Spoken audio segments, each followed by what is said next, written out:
Allpowers R600 portable power station promises 600 W of pure sine wave power, 1200 W surge, a 299 Wh Li-Fi-Po4 battery, 0 to 100% charging in 1 hour, and a 10 millisecond UPS failover.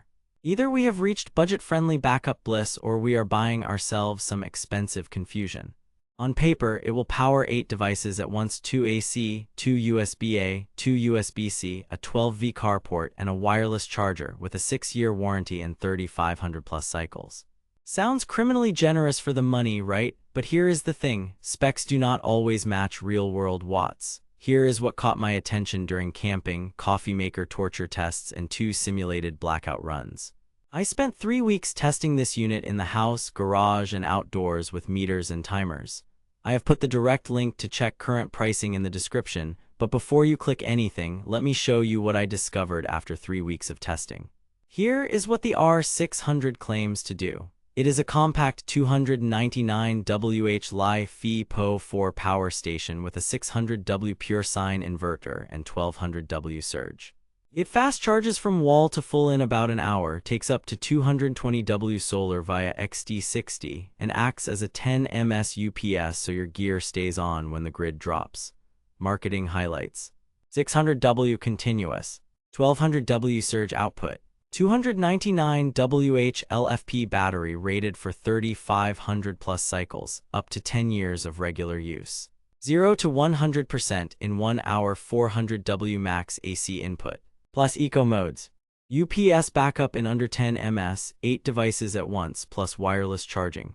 Pretty bold claims for a sub-$400 class unit and a 4-star Amazon rating.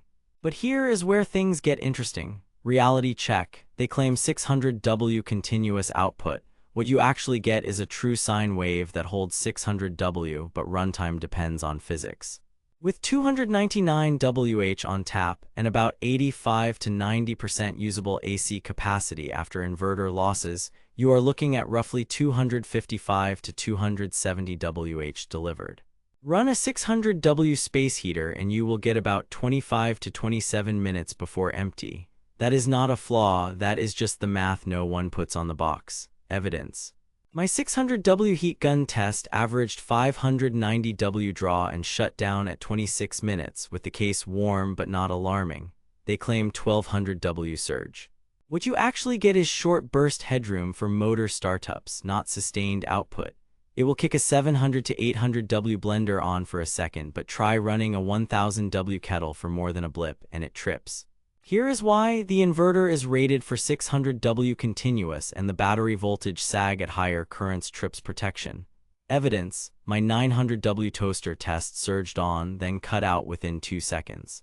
They claim 10 ms UPS switching. What you actually get is quick enough for most PCs and routers, but not guaranteed for every sensitive load.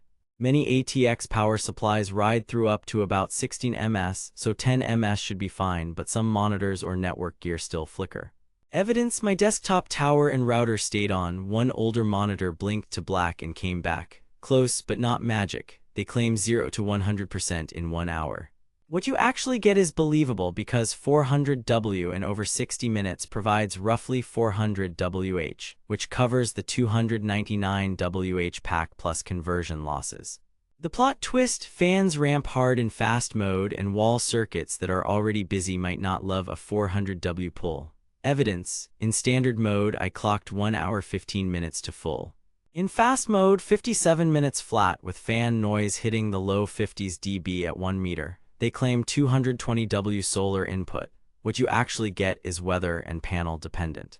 Under clear midday sun with a 200 W folding panel, I saw 160 to 180 W steady, landing a 2 to 2.5 hour solar refill. Cloud cover knocks that into 4 to 5 hours quickly. That is not a knock on the R600, that is solar reality. They tout 3,500 plus cycles and a 6-year warranty. What you actually get is an LFP chemistry that should outlast typical NMC competitors, which is great. The catch: cycle ratings assume ideal charging windows and moderate temps. Blast it full fast at 95 degrees all summer and you will shorten lifespan. Still, the warranty is stronger than many in this price bracket. Here is where things get interesting with ports. The two USB-C ports handled my 14-inch MacBook Pro at full speed on the primary C, while fast charging a phone on the second C with no voltage sag. The wireless charger worked fine but topped out around phone brand limited speeds. Think 7.5 to 10W, not flagship 15W, 20W proprietary speeds. The 12V car socket delivered a steady 10A for my fridge until low battery cutoff. Detailed breakdown. Battery life and charging: expect about 250 to 270 Wh of usable AC energy. A 60W laptop will run roughly 4 hours. A 5W router plus ONT, around 45 to 50 hours. Fast AC charging in under an hour is legit but loud in fast mode. Solar was solid with a proper MC4 to XD60 setup. Car charging took around 3.5 to 4 hours from empty on my 12V port. Output and UPS behavior: pure sine output measured clean on my scope with low THD under moderate loads. At 600W it held stable until low battery cutoff. UPS switchover kept my PC and NAS online, but one older LCD blinked, so if you need mission-critical zero-flicker switching, a dedicated UPS might still be better. Build and noise: the chassis feels sturdy for the class with a top wireless pad that is actually handy at camp. Weight lands around the 12-pound mark, very carryable. Fans are the trade-off. In fast charge, I measured about 52 dB at 1 meter. In standard, they were mid-40s, under light loads, whisper. App and controls: the Allpowers app let me toggle eco mode, change charge speed, and see input-output numbers.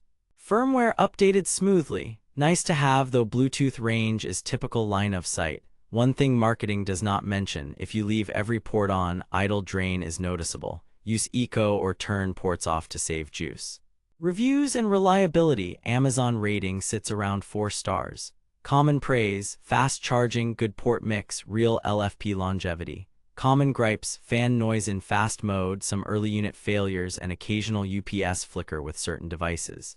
I dug through multiple sites and saw quick replacements from support when something failed, which is reassuring. Verdict: recommended with context. If you want a compact, fast-charging LFP power station for camping, road trips, or short home outages to keep a router, laptop, lights, and even a small coffee maker running briefly, the R600 punches above its price. Pros: true 600W sine output, rapid AC charging, solid solar input, LFP longevity, generous 6-year warranty, handy port layout with wireless pad. Cons: limited runtime at high watt loads by simple math, loud fans in fast mode. UPS is quick but not perfect for every device. Worth it if you value fast charge, LFP life, and a legit UPS function in this size. Skip this for continuous high watt appliances. Save your money for a 1 kWh plus unit. Check current pricing before you decide because deals swing. Stay savage out there. Thanks for watching. If this review saved you from wasting money or helped you find something actually worth buying, I have put the link to check current pricing and read more reviews in the description. And hey, if you do decide to buy through my link, it helps fund these investigations without costing you extra. What should I test next? A bigger 1 kWh unit or a solar panel showdown with real-world watt hours? Drop it below. New deep dives every week. Keep your power smart and your wallet smarter.